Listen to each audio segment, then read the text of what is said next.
Bretagne 5, l'invité de la matinale, avec la boulangerie-pâtisserie d'Élise des Anges à Pommerais. Et en ce lundi matin, nous allons parler de politique avec notre invité de la matinale, Thierry Burlot.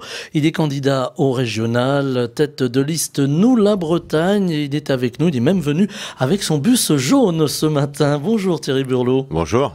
Alors ce bus jaune qui traverse la Bretagne, qui sillonne la Bretagne, qui va au-devant des Bretons, des Bretonnes, quel accueil lui est-il réservé ? Oh, excellent, excellent.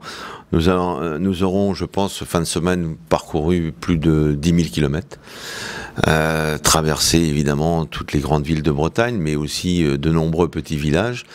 Nous étions hier, par exemple, à Guimillot, dans le Finistère, et c'est toujours un vrai plaisir d'arriver avec ce bus un peu monumental sur les places de bourg, mais c'est l'occasion aussi de débattre avec les Bretons et les Bretonnes de ces élections régionales, et c'est ça qui est important.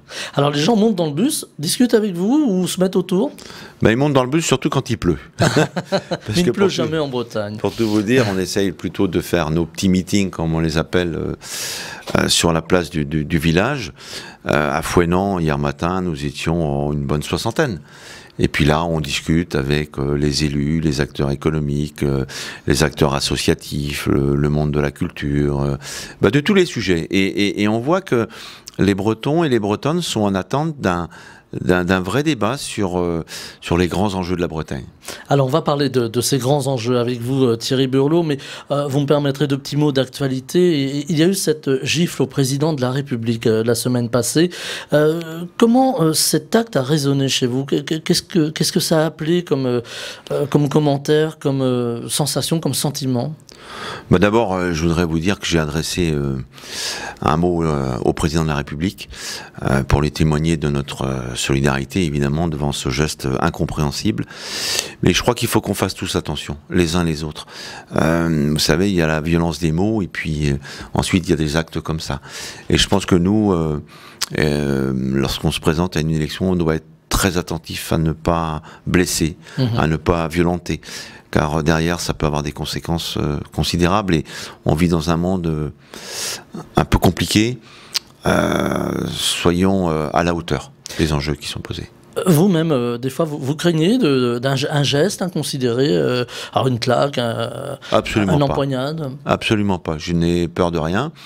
Et très sincèrement, non, je n'ai jamais eu d'expression de violence pendant cette campagne à mon endroit, jamais.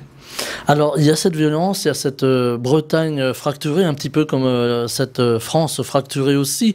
On a vu aussi ce sondage qui donne pour le premier tour le Rassemblement national en tête en Bretagne, avec 20%, c'est pas anodin. Est-ce que là aussi, ça participe, ce sondage, d'une photographie de cette France fracturée, de cette Bretagne en l'occurrence, puisque le sondage portait sur la Bretagne, fracturée? Je crois qu'il faut qu'on reconnaisse tous que pendant de nombreuses années, la Bretagne a été épargnée. Et qu'aujourd'hui, même si les scores restent quand même inférieurs à ce qui se passe dans d'autres régions, le Front National progresse. Et moi, ce qui m'intéresse, c'est de savoir pourquoi il progresse. Et qu'est-ce qu'on peut faire. Et moi, je crois que la meilleure façon de lutter contre le Front National, c'est de se rassembler. C'est que les Républicains se rassemblent pour porter des projets qui dépassent nos organisations politiques traditionnelles. Et je pense que aujourd'hui, ce qui nous manque, c'est un chemin. Et je constate que les partis politiques traditionnels, le Parti socialiste, les Républicains, les Verts, sont plus sur des défenses d'écurie que sur un vrai projet. Et nous, la Bretagne, ce qu'on veut proposer, c'est justement une alternative, un rassemblement autour de valeurs du centre, soyons clairs, du centre droit, du centre gauche, de la société civile. Et on a pensé utile de dépasser nos chicaneries habituelles, qui n'ont pas beaucoup de sens, par rapport aux grands enjeux qui sont posés à la Bretagne. Et les grands enjeux, c'est une Bretagne qui se réconcilie avec son agriculture, qui se réconcilie avec son agroalimentaire, une Bretagne qui soit capable d'engager les transitions environnementales, économiques et sociales, avec les agriculteurs et pas contre eux, et surtout pas en les stigmatisant. Et moi, ce que je veux, c'est que tous les territoires de Bretagne contribuent au développement de la Bretagne. Parce qu'il y a des territoires en Bretagne aujourd'hui qui sont oubliés. Et vous savez, quand vous avez le sentiment de vivre difficilement, dans des métiers difficiles, avec des conditions de travail parfois difficiles, des petits salaires, quand vous vivez en Centre-Bretagne, de l'agriculture, de l'agroalimentaire, eh ben, quand vous voyez finalement cette forme de déclassement, ben, c'est aussi ce qui nourrit le Rassemblement ou le Front National. Eh ben, c'est ça qu'il faut éviter. C'est ça qu'il faut éviter. Alors, vous avez parlé d'agriculture à l'instant, Thierry Burlot. C'est le sujet qui préoccupe les Bretons. Comment mieux se nourrir, comment respecter l'environnement, parce que le problème, il est là également. Souvent, vous l'avez dit également, on stigmatise des agriculteurs parce qu'on estime qu'ils polluent. Comment faire évoluer cette agriculture, comment faire évoluer ce système agricole? Alors, on y met aussi l'agroalimentaire. Comment rentrer finalement dans un cercle vertueux pour éviter, alors, ne serait-ce que cette pollution avec les algues vertes, par exemple? Alors, je vous rappelle que l'agriculture, c'est ce qui a fait la puissance économique de la Bretagne ces 40 dernières années. C'est une région très pauvre, hein. Et si on est sorti de la misère, c'est aussi grâce à l'agriculture, à l'agroalimentaire. Et si notre réseau de petites villes a pu bien se tenir, eh ben, c'est aussi grâce à cela. Ça a permis de l'aménagement du territoire, ça a permis des emplois partout. Et aujourd'hui, on sait que ces agricultures doivent évoluer.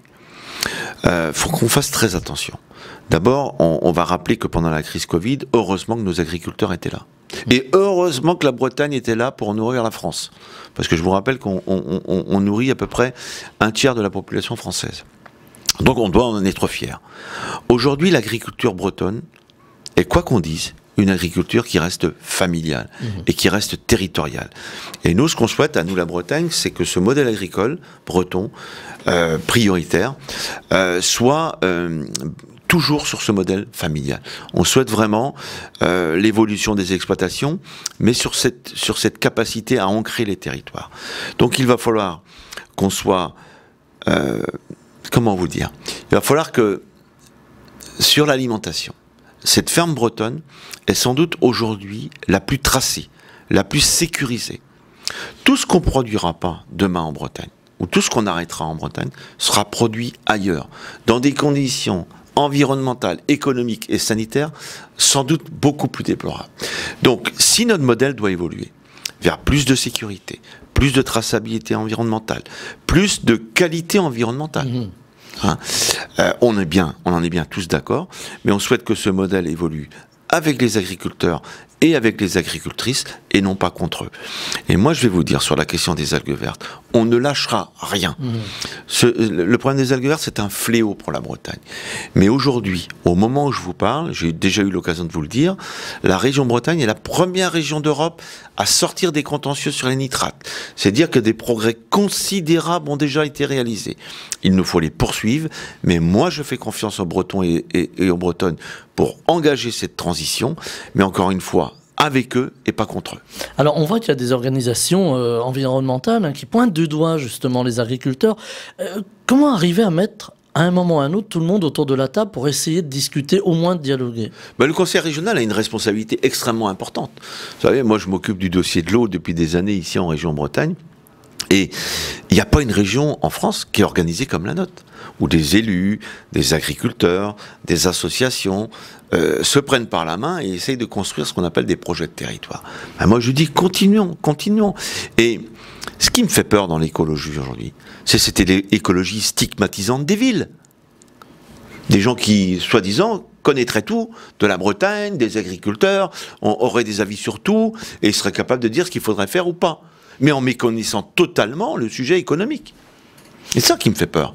Et moi, ce que je dis, c'est que oui, notre agriculture, oui, nos agricultures doivent évoluer, mais encore une fois, ensemble, et en ayant le souci des territoires, du revenu des agriculteurs. C'est peut-être la priorité des priorités. Et moi, je souhaite aider plus les agriculteurs qui font plus pour l'environnement.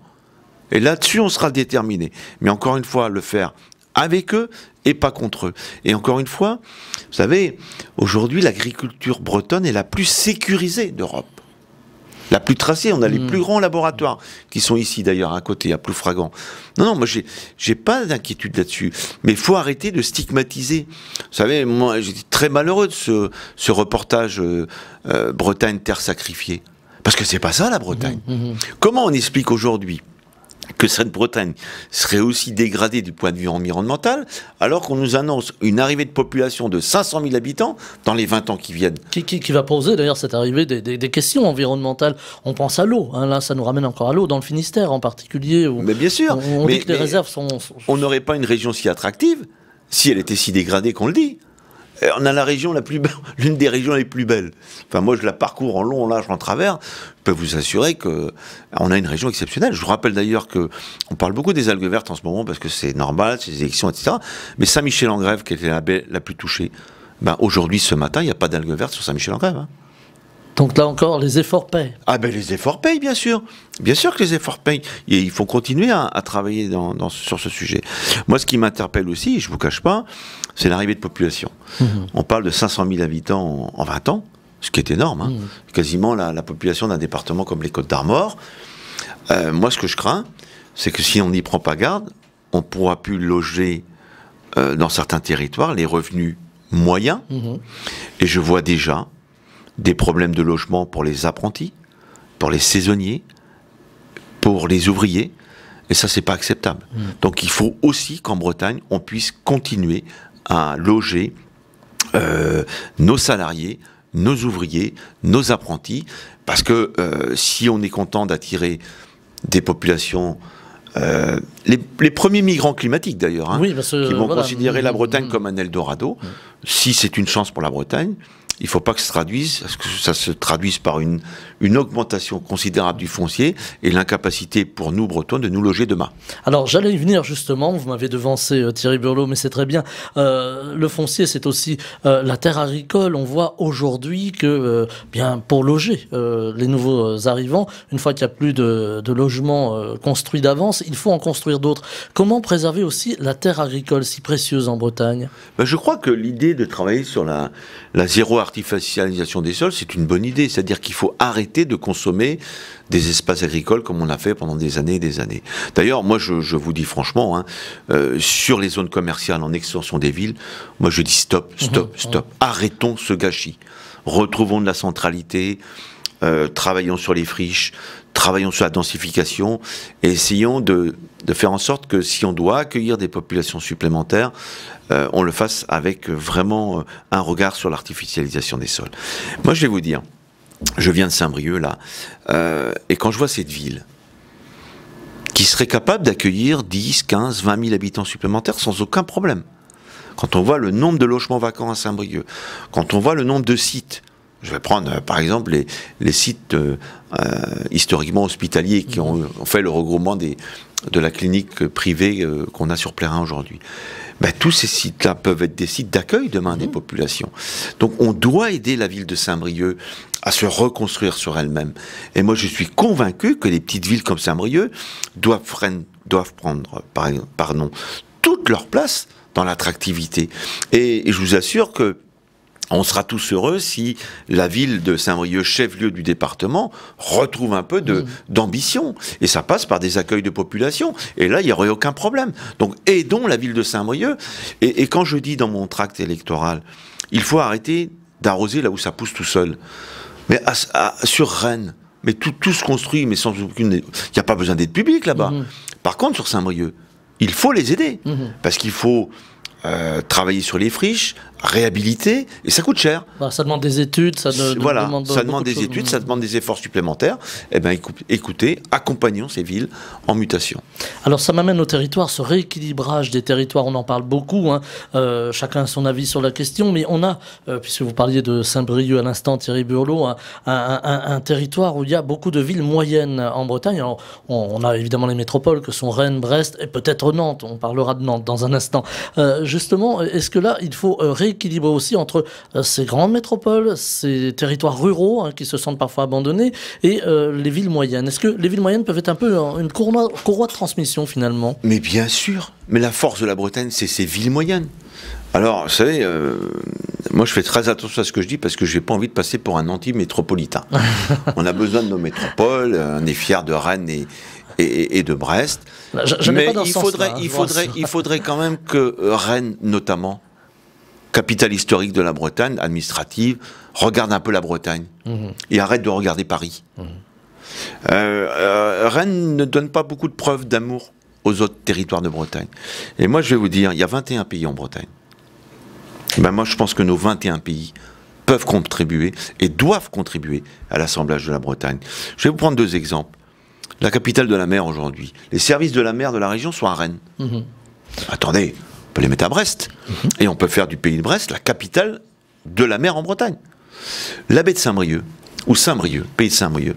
Moi, je souhaiterais que le pays de Saint-Brieuc porte une vraie révolution agricole et environnementale et que soit, pourquoi pas, une baie de référence de toutes les transitions en Bretagne. Parce qu'elle a beaucoup souffert, parce qu'il y a une baie qui est extraordinaire, il y a un patrimoine naturel exceptionnel, il y a des laboratoires de très grande qualité. Ben pourquoi le pays de Saint-Brieuc ne serait pas la référence des transitions en matière agricole et agroalimentaire? Pourquoi le pays de Pontivy n'accueillerait pas les services des canaux de Bretagne? Pourquoi le service des canaux de Bretagne est à Rennes? Moi, je pense qu'il faut que le conseil régional se décentralise dans les territoires. Et je voudrais que chaque pays de Bretagne porte une politique publique pour la Bretagne, pour bien faire comprendre que c'est l'assemblage de la Bretagne qui doit réussir et non pas la métropole qui doit irriguer. Moi, je pense qu'on a un modèle de développement qui est différent, et moi, je le revendique. Alors, on parle d'une France jacobine. Alors là, on a un peu une Bretagne jacobine avec Rennes. Justement, là aussi, la position de la Bretagne, du territoire breton, dans le pays qui est la France, elle se pose avec la réunification, puisque on en parle depuis des années. Là, on a l'impression de la toucher du doigt, cette réunification. Comment vous vous situez là-dessus? Bah nous, on a dit clairement qu'on était pour la Bretagne à 5, et je pense qu'il appartient à la Loire-Atlantique, aux habitants de se prononcer, et on y travaillera, et on accompagnera. Mais vous savez, je vais prendre un exemple, l'université. Vous savez, si à l'époque, Claude Saunier n'avait pas décentralisé l'université à Saint-Brieuc, aujourd'hui, il y a 6000 étudiants à Saint-Brieuc. Parce qu'il y avait une volonté de dire, tous les territoires de Bretagne peuvent contribuer à l'université de Bretagne. Et moi, je vois partout des IUT, des écoles supérieures, qui contribue à l'aménagement et au développement du territoire. Quand je vois le président de Rennes 2 aujourd'hui, qui est sur la liste de Loïc Chenet-Girard d'ailleurs, qui se revendique déjà vice-président à la recherche et à l'enseignement supérieur, quand je vois la vision de ce monsieur sur l'université de Bretagne, si c'est pour tout ramener à Rennes, attendez, moi je suis très inquiet, hein. La force de l'unité de l'université en Bretagne, c'est justement cette diversité des acteurs. Et moi je vous dis, nous la Bretagne, on veut développer une université de Bretagne, c'est-à-dire un pôle universitaire en Bretagne, où tous les territoires auront leur place, mais un pôle décentralisé, et je vais même aller plus loin, on a besoin de travailler avec Nantes et avec les Pays de la Loire, parce que l'université Bretagne, Pays de la Loire, ça a aussi du sens. Ça donne de la puissance, ça donne du corps à cette Bretagne à 5, que visiblement on veut tous. Alors, on parle de l'université, tout de suite ça nous amène sur la jeune génération, les jeunes qui sont très technophiles, qui aiment bien tout ce qui peut être lié à la technologie, à la recherche. Est-ce qu'aujourd'hui il faut mettre là aussi en avant la recherche technologique? La Bretagne est aussi une terre technologique, on pense à Lannion et au CNET en son temps. Vraiment, est-ce que là aussi il va falloir, pour garder ces jeunes là sur le territoire, essayer de mettre en avant, de pousser cette recherche technologique? Mais c'est déjà le cas. Moi, je suis allé à Lannion, mais vous savez, quand vous regardez l'histoire de Lannion, elle est très belle, cette histoire, bon, des grands groupes industriels dont on taira le nom, hein, mais surtout aujourd'hui, c'est un tissu de petites et moyennes entreprises, mais extraordinaires autour du numérique. Mais ce qu'ils font à Lannion, c'est tout simplement extraordinaire. Je les ai rencontrés la semaine dernière, les principaux dirigeants. Aujourd'hui, il manque 500 emplois sur Lannion. Vous vous rendez compte? Nokia a eu un plan de licenciement, vous vous rappelez, il y a quelque temps. Oui, aujourd'hui, ils ont créé autant d'emplois qu'ils en ont perdu. C'est extraordinaire. Donc il y a une véritable demande sur les métiers de la technologie. Mais bien sûr. Et aujourd'hui, tous les chefs d'entreprise nous disent, il nous manque des salariés, de la formation et du logement. Et ça, ce sont des compétences majeures de la région. Donc il faut qu'on investisse avec les chefs d'entreprise sur la formation. Mais ce qui est intéressant dans ce que vous dites, c'est que la Bretagne, qui historiquement était plutôt sur des métiers de production, plutôt sur des métiers de transformation, métiers durs, qu'il nous faut d'ailleurs réhabiliter. Les fantassins de la République, il faut les réhabiliter. Et je pense à tous ces métiers de l'agriculture, de l'agroalimentaire, mais je pense aussi à tous ces métiers de service. hein, et qui travaillent autour des emplois, des services à la personne, qu'on ne trouve plus non plus, qu'on n'arrive plus à recruter ici en Bretagne, parce qu'ils ne sont pas suffisamment rémunérés. Donc il faut qu'on soit à côté de ces populations qui sont absolument nécessaires. Mais ce qui est intéressant aujourd'hui en Bretagne, c'est que on a de la photonique, on a du numérique, on a de la robotique, on a de l'industrie, on a tous les domaines pour réussir.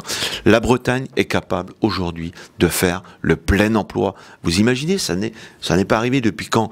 Partout. Il nous faut de l'équilibre. Mais le plein emploi, c'est pour tout le monde. C'est pour tout le monde.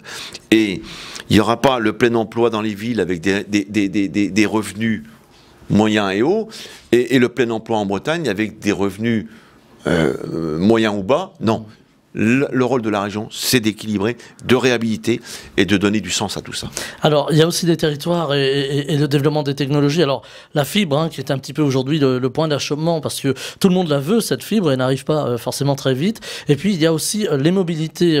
On a vu que la Bretagne, la région, s'est beaucoup investie sur le ferroviaire et de la mobilité complémentaire. Est-ce que là aussi, il va falloir encore faire un effort, et peut-être même qu'il va nous pousser jusqu'à l'énergie, parce qu'on peut imaginer des trains à l'hydrogène demain, par exemple? Ben vous savez, moi, partout où je vais, encore une fois, le sentiment d'une Bretagne à deux vitesses, où les villes ont déjà la fibre, hein. Donc pas de problème, et on leur a même payé la fibre. Les villes n'ont même pas eu à payer. Et puis les campagnes, où ça prend du retard, nous, notre priorité aujourd'hui, dans ce mandat, c'est la fibre pour tout le monde, le plus rapidement possible. Et c'est plus d'1,5 milliard qu'on va devoir mettre sur la table, mais on va le faire. Parce que ça, c'est un sujet aussi d'inégalité territoriale. Et la vraie connexion pour la Bretagne aujourd'hui, la vraie connexion sur le monde, c'est la fibre. Sur les infrastructures, il ne faut pas qu'on se raconte d'histoire. On avait un projet Brest à Rennes, Quimper-Rennes, grande vitesse, moins de 3 heures de Paris. 6 milliards d'euros. 6 milliards d'euros. Mais qui est capable de mettre ça sur la table aujourd'hui? Qui? On nous ment, là. On nous ment. Parce que personne n'est capable de dire qui nous met sur la table. Donc, priorité, on finit la RN 64. On doit avoir à gérer la question des routes, du rail, des choix stratégiques et des aéroports. Oui, et j'étais hier, ils ont souffert, les aéroports. J'étais hier chez Hop à Morlaix. On peut en parler. Si on n'y prend pas garde, on va avoir beaucoup de casse. Donc, comment on fait? Donc, et là aussi, l'avion de demain, l'avion électrique, peut être une vraie solution, mais il va falloir qu'on y réfléchisse quand même sérieusement. Donc, vous voyez, le rail, la route, l'aérien, et ce qui est beaucoup attendu aujourd'hui, et je pense que c'est une compétence aussi des intercommunalités qui touche le versement transport. Ce sont les transports de proximité. Où là, franchement, on fait pas beaucoup preuve d'imagination jusqu'à présent. Hein. Vous savez, quand vous rentrez dans Rennes le matin, sur 10 voitures qui rentrent, il y en a 8 où il y a une personne dans la voiture. Donc, je trouve qu'on n'est pas assez dynamique sur les questions de mobilité, de covoiturage. Et je pense que la région doit impulser les transports de proximité avec les EPCI. Donc la mobilité, les territoires, là aussi, hein, c'est une question d'équilibre des territoires. Ben bien sûr, parce que, vous savez, il y a encore en Bretagne des territoires qui ont tout, qui ont l'autoroute, qui ont le TGV, qui ont le TER, qui ont la fibre. Et puis on a des territoires en Bretagne où il n'y a rien. Et ben c'est peut-être cela qu'il faut commencer à privilégier. Mais en tout cas, la connexion sur le monde reste la priorité des priorités. Alors, on a une campagne, il nous reste 3 petites minutes, Thierry Burlot, hein, je disais, une campagne qui se déroule dans un contexte particulier. Alors, vous, ça va, avec votre bus, vous arrivez à faire campagne, vous arrivez à rencontrer les gens. Est-ce qu'il y a aussi tout ce travail de pédagogie, parce qu'on arrive sur 2 élections à la fois, les régionales dont on parle ce matin, et puis aussi les départementales, et les gens ont un petit peu de mal à s'y retrouver. Est-ce que vous auriez souhaité, vous, par exemple, que les élections départementales soient à part, ne soient pas en même temps que les régionales? Non. Moi, je voudrais d'abord vous remercier, Bretagne 5, parce que ce que vous faites est absolument remarquable. Vous êtes, en plus des bénévoles, au service de cette radio, de ces informations. Bravo, chapeau. Non, je vais vous dire, on est à un moment où nos concitoyens ne comprennent pas. On sort d'une crise Covid déjà compliquée. On va devoir se remobiliser. On a besoin de bienveillance et de solidarité. Et si on en est là, nous, la Bretagne, aujourd'hui, à porter cette liste, parce qu'on pense que la Bretagne a de beaux atouts si elle ne les gâche pas. Pour revenir sur le scrutin départemental et régional, ça nous invite à réfléchir sur les compétences des uns et des autres. Et peut-être demain, sur une collectivité unique, ou au moins une organisation beaucoup plus claire, beaucoup plus transparente. On a beaucoup parlé de l'Assemblée de Bretagne. Ben moi, je ne suis pas défavorable, mais je veux que cette Assemblée de Bretagne, si elle doit voir le jour, elle soit co-construite. C'est pas, on préempte pas parce qu'on est conseiller régional. On travaille sur une organisation qui impliquera les maires, les présidents d'intercommunalités bien sûr, les 4 départements ou les 5 départements et la région. Et c'est ensemble. Et c'est sans suprématie des uns sur les autres. C'est comment on organise la Bretagne. Vous savez, moi, la collectivité unique, j'y suis favorable. Mais si c'est pour tout voir aller à Rennes, je suis contre. Je disais même hier, il faudrait peut-être que, dans nos organisations politiques, mais également les organisations qui nous voisinent, on va dire, je pense aux chambres régionales, qu'elles soient d'agriculture, de commerce, d'artisanat. Pourquoi, dès qu'il y a un siège social, il est à Rennes? Pourquoi on n'aurait pas des sièges sociaux à Pontivy, à Loudéac, à Saint-Brieuc? Pourquoi toujours ramener à la capitale? On fait plus de jacobinisme ici en Bretagne, ce qu'on reproche d'ailleurs à Paris. Donc il faut peut-être que le conseil régional soit concrètement ancré dans les territoires et montre sa capacité à partager. Voilà, le partage et le dialogue. Aujourd'hui, et on va terminer là-dessus, Thierry Burlot, on le disait, ce contexte amène aussi un contexte assez tendu. On parle beaucoup de sécurité. Alors, c'est pas du tout de la compétence de la région, mais on imagine que ça a quand même un impact sur ces élections. Là aussi, ça nous ramène à la montée du Rassemblement national. Est-ce qu'il va falloir faire montre de beaucoup de pédagogie aussi? Alors, peut-être que nous, les médias, on a notre rôle à jouer aussi là-dedans. Et est-ce que les politiques, je vais faire un petit global, les politiques ont un rôle de pédagogie aussi à faire? Bien sûr. D'abord, encore une fois, on va revenir à ce que j'ai dit tout à l'heure, moins de violence entre nous. Le débat démocratique, c'est pas la guerre, hein. C'est le débat d'idées. Hein. Vous arrivez à parler entre vous, entre différentes sensibilités? Bah écoutez, grâce à vous. Grâce à vous, et je vous en remercie, parce que ça permet au moins de débattre. Moi, ce que je veux, c'est débattre. Et c'est pas de se dire, c'est lui qui va sortir la petite phrase ici ou la petite phrase là. C'est le débat qui compte. Et les Bretons ont besoin de savoir ce qui va se passer.